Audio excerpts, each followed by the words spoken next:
다른 팀들이 군침 흘리는 거에 대해서 그럼 형이 한마디 해주시죠. 군침 흘리지 마라. 아 근데 제가 생각할 때 네. 지금은 군침 흘리지 말라고 얘기하기가 어려워요. 아 그렇긴 그 침은 흘릴 법하다.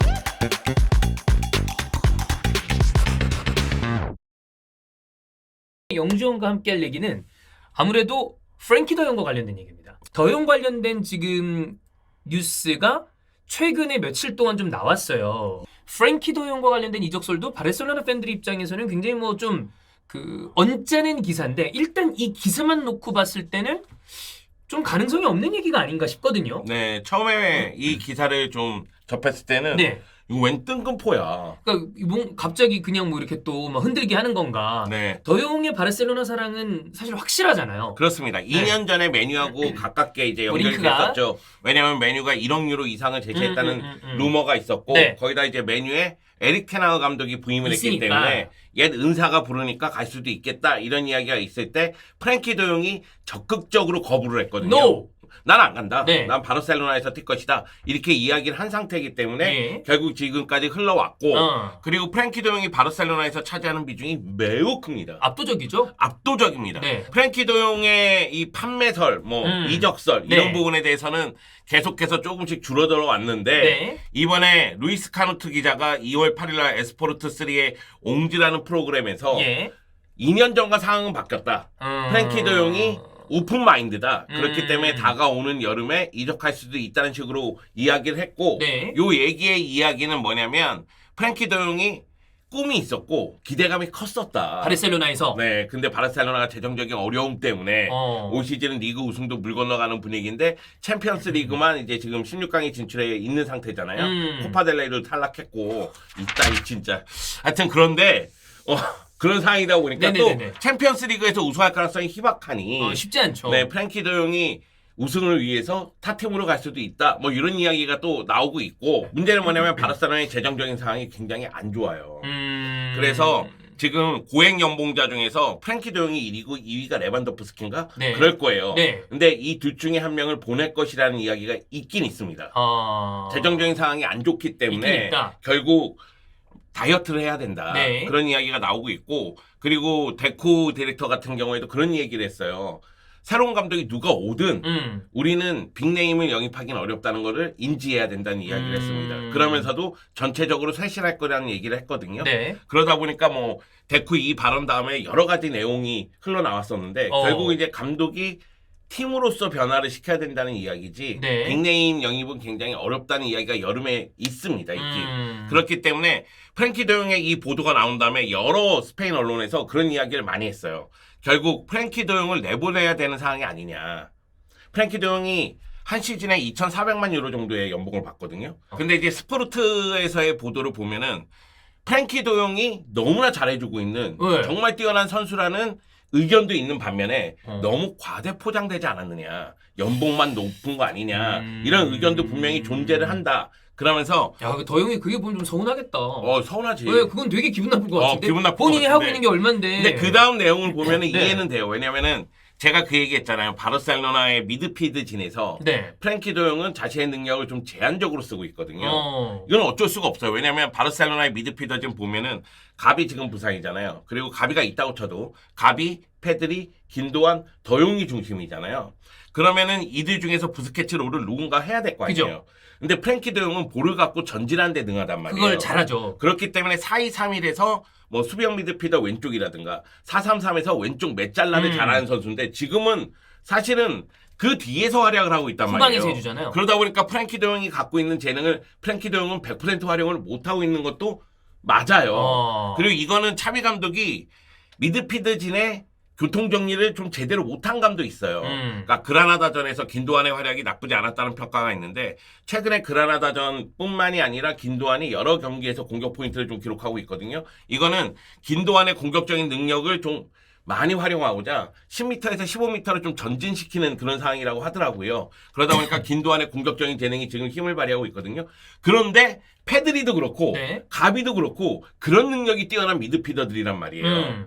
근데 이들보다는 조금 더 수비하고 공격하고 연결하는 능력이라든가 뭐 다재다능함이라든가 이런 부분에서 봤을 때는 더용이 그걸 더 더용이 해줄 더 수 있잖아요. 좀 해줄 더. 수 있다는 거죠. 그러다 보니까 좀 희생하면서 뒤에 있는 네. 거고. 그러면 사실 프랭키 더용이 그걸 잘하게끔 만들려면 옆에 보디가드가 한 명이 필요해요. 어. 그래서 지금은 텐센을 기용하고 있는 거 아니겠어요? 아. 그러니까 지금 상황을 좀 놓고 봤을 때는 프랭키 도영은 팀을 위해서 헌신할 대로 헌신했는데 계속해서 언론 보도는 뭐 얘기 나오고 뭐 고액 연봉이다. 물론 뭐 팀을 전체적으로 정비하는 건 팀의 차원에서 필요할 수 있지만 그래도 제가 느꼈을 때 딴 선수는 몰라도 프랭키 도영만큼 일단 무조건 얘는 지켜. 네. 그리고 나머지를 정리해야 되는 게 아닌가 싶은 생각이거든요. 네, 바르셀로나 입장에서 봤을 때는 일단 지금 지켜야 되는 선수는 아라오랑 더용이에요. 예. 이 두 선수가 2026년 여름까지 계약이 되어 있는데 그럼 재계약을 이제 왜냐면 2년이면 아직까지는 있지만 이제 바로 또 해줘야 네. 또 연장이 되잖아요. 그러니까 바르셀로나의 재정이 안 좋기 때문에 만약의 경우 프랭키 도영에게 재계약 제안했는데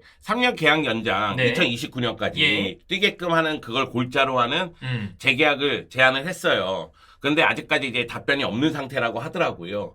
그런데 일부 언론이라든가 일부 쪽 그 시선을 봤을 때는 바르셀로나가 언론을 이용하는 거 아니냐. 프랭키 도영하고 재계약하려고 하는데 재계약을 압박하기 위한 어떤 이런 걸로 그리고 더 좋은 조건으로 재계약하기 위해서 이런 거 아니냐. 예를 들어 뭐 그 주급 동결이라거나 주급을 낮추려고 아니면 한다거나. 낮춘다거나 그런데 제가 들은 바에 의하면 프랭키 도영에게 재계약 제시한 그 조건은 지금 조건하고 유사하대요. 비슷하다. 비슷하게 가는 유지. 거래요. 유지를 한대요. 그렇기 때문에 그 내용은 사실이 아닌 것으로 네. 보이고요. 그리고 프랭키 도영이 지금 어떤 태도를 취할지는 좀 봐야 되겠지만은 일단 바르셀로나 입장에서는 무조건 잡는다. 그러니까 프랭키 도영이 오케이 하면 재계약한다. 네. 근데 만약의 경우 프랭키 도영이 난 나갈래. 그러면 빨리 움직인다. 그러니까 빨리 그러면 오히려 매각 자금을 뭐 좀 얻는다거나 네. 그러니까 그러면 더용의 심리 상태에 따라서 바르셀로나도 거기에 좀 유동적으로 움직이겠다. 네. 일단은 잡는 게 무조건 우선이지만 나간다라는 생각을 한다면 그것도 빠르게 처리를 해야 된다. 뭐 네. 이런 생각인가 보네요. 왜 그러냐면 2026년 여름까지 계약이 되어 있기 때문에 그렇지. 1년 남으면. 2025년이면 금액이 확 떨어지잖아요. 그렇죠. 그러니까 다가오는 여름에 보낼 수도 있을 수도 있다. 그런데 지금 무조건 잡는다 쪽으로 가고 있는 거죠. 뭐 당연히 잡아야죠. 네. 그러면 그냥 바람 말고 형이 생각하셨을 때 어떻게 좀 전망하시나요?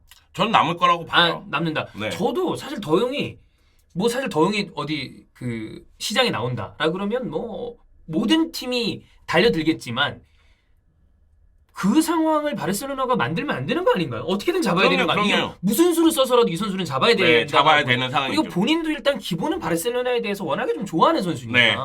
사실 이번 시즌에 로메오가 잘했으면 아무 문제가 없었어요. 그 자식이 똥만 안 쌌으면 와 나는 근데 진짜 사실 로메오가 여태까지 좀 커리어를 봤을 때 가서 갑자기 잘하는 것도 좀 이상하지 않아요? 아니 지난 시즌 지로나에서 잘했거든. 그때는 잘하긴 했지만. 근데 무슨 한 시즌 내내 설사를 하는데 예. 근데 이제 다가오는 여름을 생각했을 때 바르셀로나는 미드필드를 보강을 해야 돼요. 그러니까 로메오가 제 역할을 못하니까. 그래서 지로나의 알렉시 가르시아라든가 여러 선수들하고 연결이 되고 네. 있는데 당연한 이야기입니다. 왜냐하면 이거는 가비가 복귀를 한다 할지라도 컨디션이 어느 정도인지 모르고 페드리는 부상이 잦은 상태고 그쵸. 긴도아는 나이가 있습니다. 그래. 그리고 도용은 이적설이 언제든지 근데 나올 일단 수 있는 있긴 있고. 선수예요. 근데 이적설이 나온다는 건 프랭키 도용의 가치가 인정받고 있다는 얘기거든요. 그건 맞아요. 그렇기 때문에 새로운 미드필더를 영입해서 이 미드필더를 보강할 필요성은 분명히 있고요. 그러니까 새로운 미드필더 영입과 더용의 이적은 별개로 봐야 돼요. 로메오 때문에 더용의 거치와는 상관없이 일단 미드필더 영입은 있다. 네. 그리고 거기에 플러스로 더용을 잡아야 된다. 네. 사실 올 시즌만 놓고 봤을 때 한 시즌 내내 잘하는 선수는 더용밖에 없어요. 김도환도 기복이 있는 편이고 페드리는 부상이 있었고 그렇죠. 가비는 지금 전력에서 이탈한 네. 상태니까 뭐 압도적인 선수는 저는 네. 무조건 맞다고 봅니다. 그 점을 봤을 때는 더용은 이거 내보내면 사실 문제가 심각해집니다. 많은 언론들이 그 얘기해요. 바르셀로나가 부스케츠의 대안을 찾으려고 노력하는데 네. 제2의 부스케츠는 없다. 사실 없을 것 같아요. 그런 선수 또 안 나와 잘. 찾으려면 있긴 로드리를 데리고 오던가. 그 돈도 없잖아. 로드리요. 네, 로드리는 그 역할을 할 수 있는 선수니까. 그렇긴 한데 네, 그러니까 형 입에서 로드리라는 이름이 나올 거라고 생각을 못했네. 아니, 그러니까 맨시티 선수인데요. 스페인 언론도 그 얘기해요. 예. 켈빈 피리스도 안 왔어요. 예. 로드리가 오겠냐고. 그러니까 제 얘기는 뭐냐면 네. 대안을 찾는다면 그런 선수도 있긴 있지만 급급은 돼야죠. 네, 그런데 재정적으로 또 어렵다. 안 되죠. 그러면 결국은 전술적으로 맞춰 나가야 되잖아요. 예, 결국 그런 거예요. 새로운 미드필더가 누가 올지 모르겠지만 다음 여름에 그리고 또 더용이 남을 가능성이 크지만 떠난다고 할지라도 미드필드에서의 교통 정리는 필요하다. 뭐든 간에 필요하긴 하다. 그러면 지금 상황은 결국엔 더용이랑 바르셀로나가 서로 이렇게 잘 여기에 맞추면 되고 딴 팀들이 군침 흘리는 거에 대해서 그럼 형이 한마디 해주시죠. 군침 흘리지 마라. 근데 제가 생각할 때 네. 지금은 군침 흘리지 말라고 얘기하기가 어려워요. 그렇긴 침은 흘릴 법하다. 네, 왜 그러냐면 바르셀로나가 하는 짓을 봐서는 이거 왜냐면 언론이 계속 이렇게 쪼면 네, 이게 지금 약간 느낌 흔들게 하는 것 같아. 그래, 선수는 흔들리거든요. 어. 그때 구단이 잡아줘야 되는데 구단이 잡아야 돼. 구단도 약간 흔들리는 것 같아. 그러면 안 왜냐면 돼. 더용이 1억 유로 이상을 받을 수 있는 선수니까. 더 받죠. 그러니까 네. 그래서 흔들리는 것 같아. 그러면 안 반드시 돼. 잡아야 된다. 네. 그 얘기 드리고 싶고 사실은 바르셀로나가 더용에게 더 힘을 줘야 돼요. 왜냐면 바르셀로나 경기를 볼 때 올 시즌 느낌은 필드 위에 리더가 없다는 느낌이 자꾸 들어요. 지금 바르셀로나 내에서 팀을 잡아줄 수 있는 선수는 저는 더용이라고 생각하거든요. 그래. 그렇기 때문에 바르셀로나가 더용에게 힘을 더 줘야 돼요. 더해서 꽉 잡아라. 저는 이 선수는 잡으면 잡히는 선수로 봅니다. 왜냐면 워낙 바르셀로나를 좋아하니까. 네. 잡아라. 맨날 이적설로 나와. 얼른 좀 상황이 좋아져야 될 텐데. 상황이요? 네. 네, 올 시즌은 그냥 이렇게 가는 거죠. 그렇습니다. 보니까 저희도 나름 나쁘지 않거든요. 그 인테르는 뭐 너무 잘 나가요. 어제 또 유베 지는 바람에. 네. 그래서 바르셀로나가 좀 저는 이제 그 인테르가 엄청 잘 나가고 있잖아요. 진짜 잘해요. 챔피언스리그 16강에서 아틀레티코 맞아. 마드리드가 맞아요. 잡기를 원합니다. 한번 고통을 줘야 돼. 예. 축구는 고통이야.